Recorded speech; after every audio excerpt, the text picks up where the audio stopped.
பத்மாவின் ஒரு சிறிய பதிவு, சரிங்களா? பதிவு இன்னைக்கு நான் போடவே இல்லைல்ல, அதனால்.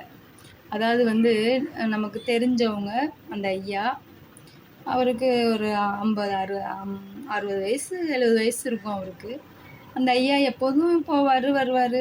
நானும் கடை வச்சு இப்போ 10 வருஷம் ஆக போகுது.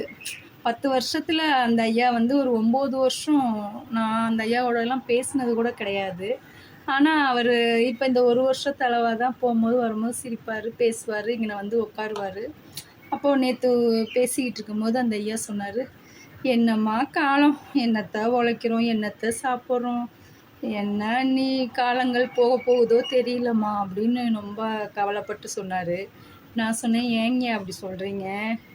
உங்கள் காலம்லாம் பொற்காலம்யா, எங்கள் காலம்லாம் ஏதோ போய்கிட்டு இருக்கு, உழைச்சாதான் சாப்பாடுங்கிற மாதிரி போய்கிட்டு இருக்குங்கய்யா. இனி வர்ற பிள்ளைகளுக்கு உள்ள காலங்கள் திண்டாட்டம் தாங்கய்யா. இனி வர்ற காலம்தான் பிள்ளைங்க தாங்கய்யா பாவம், எப்படி இந்த வாழ்க்கையில் இந்த காலத்தை பயணித்து வாழ்க்கையை ஓட்டிகிட்டு போகுதுன்னு தெரியல அப்படின்னு சொன்னேன். சிரித்தார். நான் சொல்கிறது கரெக்டு தானேங்கய்யா, எதுக்குங்கய்யா சிரிக்கிறீங்க அப்படின்னு. இல்லைம்மா, நீ சொல்கிறது கரெக்டு தான்ம்மா. இனி வர்ற காலங்கள் வந்து படித்த பிள்ளைங்களாக இருந்தாலும் சரி, கொஞ்சம் படிப்பு வசதி இல்லாத பிள்ளைகளாக இருந்தாலும் வாழ்க்கை ஓட்டுறது அது அந்த வாழ்க்கைங்கிறது ஒரே மாதிரி தான் இருக்கும்.